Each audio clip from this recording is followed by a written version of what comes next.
remain neutral. I want to go across to the two Russian guests on our show, starting with Alexei Kuprinov. Your sense at the Institute of World Economy and International Relations, do you believe, sir, that Moscow will indeed remain neutral? It's been one of our longest standing military partners, but it sold many weapon systems to Beijing recently. Sitting where you are, how do you view this question? Well, I absolutely agree with Mr. Unikrishna, Mr. Kanwal. Moscow is not interested in aggravating the situation between India and China, because India and China both are our strategic partners. Moscow doesn't want to choose and will do everything so that it does not to have to choose. One of the priorities for Russia is a peace in Eurasia, and it's possible only if all three great Eurasian powers are in peace. We do not want to support India against China or China against India. We want India and China to stop looking at each other with suspicion. We want to soften, in effect, your hearts and help India and China trust each other more. And I'd like to add that Russia is not, of course, is junior partner of China and will never be. Our motto is not always together, but never against each other. It's a very good motto that shows that we are a reliable partner and you can rely on us, but we are not going to dance to the tune of Beijing. That's very assuring to hear. Vasily Kashin, Senior Research Fellow at the Center for Comprehensive European and International Studies at the National Research University. Your sense of the same question, would Moscow continue to remain neutral, or do you believe because of increasing economic and military ties, there is a possibility that Moscow leans towards Beijing?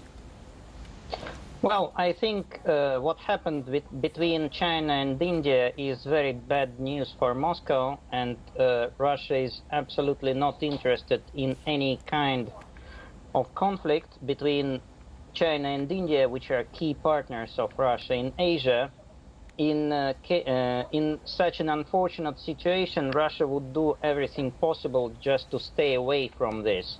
Not to get involved on any side and just try to maintain the current relationship between Russia and India and Russia and China. And the dependence on Russia on China shouldn't be overestimated. First of all, the key economic partner of Russia is still not China but European Union, and they are not even comparable. European Union takes more than 40% of Russian external trade, China about 15%. Second, although trade with China is growing, China is not an important source of financing for Russia. Russia is not taking Chinese loans.